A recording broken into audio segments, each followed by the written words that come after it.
The white cane lay forgotten on the nightstand like a smoking gun, its red tip catching the morning light through cheap motel curtains. Maria, the cleaning lady at the Desert Palm Motel in Mexicali, noticed it immediately.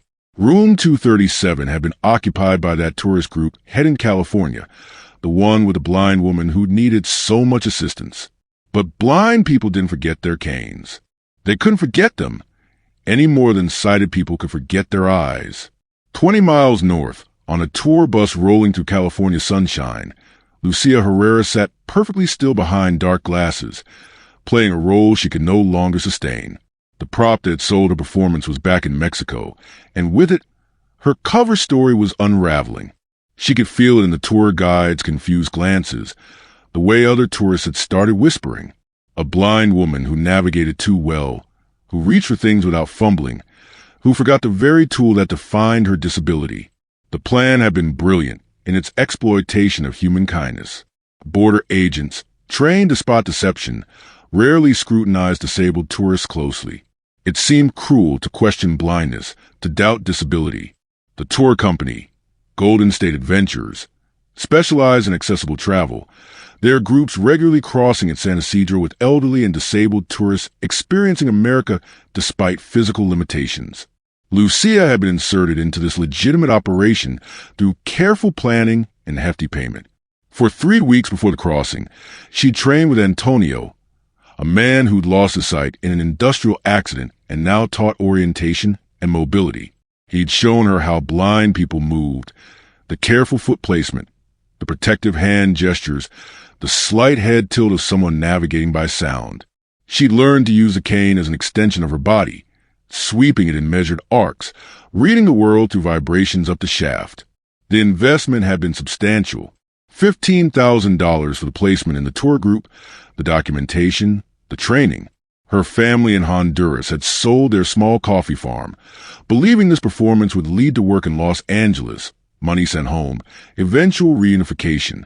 Lucia had practiced until the blindness felt almost real, until she could navigate familiar spaces with her eyes closed, trusting the cane and her trained instincts. The motel in Mexicali had been the staging ground. She'd arrived 2 days early, settling into character. The tour guide, unaware of her true status, had been solicitous and helpful. Other tourists, retirees from Arizona and California, had offered assistance with the casual kindness of people on vacation. She'd accepted their help gratefully, reinforcing her cover with every interaction. At the border crossing, she'd been perfect. The slight tremor in her hand as she presented her tourist visa, nervousness anyone might feel at international boundaries. The way she tilted her head toward the agent's voice, not quite finding his eyes. The practice fumbling for her documentation. The cane always present, always visible. The prop that made her harmless in official eyes. The agent had been kind, speaking slowly, clearly. He'd asked about her trip, her plans in California. She'd mentioned the Braille Institute in Los Angeles, hoping to learn about American resources for the blind. The lie within the lie, wrapped in enough truth to be believable. Her tourist visa was real, obtained through normal channels. Only her disability was performance. The bus had rolled into California, with her among 24 tourists, all legitimate except for her. She'd maintained character through the celebrations of successful crossing, the group photos at the Welcome Center, the excited chatter about American attractions. Behind her dark glasses, her eyes had recorded everything, planning her disappearance at the first rest stop. But discipline bred by 3 weeks of training was hard to break. She kept the cane close, the glasses on, the performance running even as freedom beckoned. The tour's first stop was a shopping center in San Diego. She'd planned to slip away there, vanish into America's vastness. 1 more hour of blindness before beginning her true journey. That discipline had been her downfall, maintaining performance so completely that when she'd finally relaxed in the presumed safety of her motel room, when she set aside the props to shower and sleep as herself, she treated the cane like what it was, a tool for deception, not survival. And in the morning rush to rejoin the group, to resume the performance for one final day, she left behind like any traveler might forget any non-essential item. Maria, the cleaning lady, had seen enough in her years at the Desert Palm. She knew the signs of irregular border crossings, the too new luggage, the nervous energy, the cash payments. But forgotten white cane was new. It suggested something more sophisticated than normal smuggling. She called her supervisor, who'd called a motel manager, who'd made a decision that would unravel weeks of careful planning. The call to Border Patrol had been matter of fact. A suspicious item left behind, possible fraudulent crossing. The agent who responded knew about the tour group. Golden State Adventures was legitimate, well regarded. But a blind tourist forgetting her cane? It was like a wheelchair user forgetting their chair. The impossibility of it triggered trained suspicion. By the time the tour bus reached its lunch stop in La Jolla, the investigation was already in motion. Agents had pulled the motel security footage, watched Lucia navigate her room with perfect sight. They'd interviewed Maria, examined the forgotten cane, found it too new, too unused, the rubber tip barely scuffed. A prop, not a tool worn by daily use. Lucia felt the net closing before she saw it. The tour guide received a phone call during lunch, his expression shifting from confusion to concern. Other tourists began noticing the marked police cars in the restaurant parking lot, the men in uniforms who weren't there for traffic violations. She could run, but where? She was a blind woman without her cane, her performance broken, her cover blown. When the agent approached, she was sitting at a table with 3 retirees from Phoenix, her dark glasses reflecting their approach. They were professional, quiet, not wanting to disturb the other tourists more than necessary. They asked her to step outside, to answer some questions. The kindness in their voices was worse than anger would have been. In the parking lot, surrounded by the everyday California sunshine she'd risked everything to see, they asked about the cane. Such a simple question with no good answer. She couldn't claim to have multiple canes. The poverty that drove migration didn't allow for backup mobility aids. She couldn't pretend to have forgotten it accidentally. No blind person would. The prop that had enabled her crossing now proved its fraudulence by its absence. The unraveling was swift and complete. Faced with evidence, she dropped the performance, removed the dark glasses to reveal eyes that saw perfectly. The agent seemed almost disappointed, as if they'd hoped the suspicious circumstance might have an innocent explanation. Instead, they had another case of sophisticated document fraud, another desperate person gaming a system designed to help the truly disabled. Her confession came in pieces during the drive to the processing center. The months of planning, the training with Antonio, the family sacrifice that funded it all. How she'd learned to tap the cane in ways that announced her disability to everyone around. The research into blind mannerisms, the practice sessions navigated with eyes closed, the commitment to a performance that had almost worked. The other tourists from the group were interviewed and released, their vacation disrupted but not ruined. The tour company faced scrutiny but no charges. They'd been deceived too, their compassionate accommodation exploited. The real victims, agents noted, were genuinely disabled travelers who might now face additional scrutiny because one person had performed their reality as a costume. In detention, Lucia met others who'd tried creative methods of entry. Women who'd posed as nuns, men who pretended to be priests, families who'd forged entire identities. But her method struck others as particularly cruel, exploiting the social discomfort around disability, weaponizing compassion. She hadn't meant it that way, had seen it only as available cover, but the perception stung. The legal process was straightforward. Fraud, false representation, illegal entry. The sophistication of the scheme added years to what might have been simple deportation. The investment her family had made was lost. The coffee farm sold for nothing.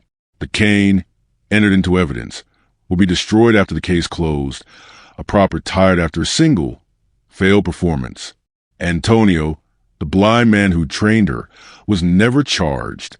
He thought he was teaching mobility skills to someone with degenerative vision disease, preparing for eventual blindness.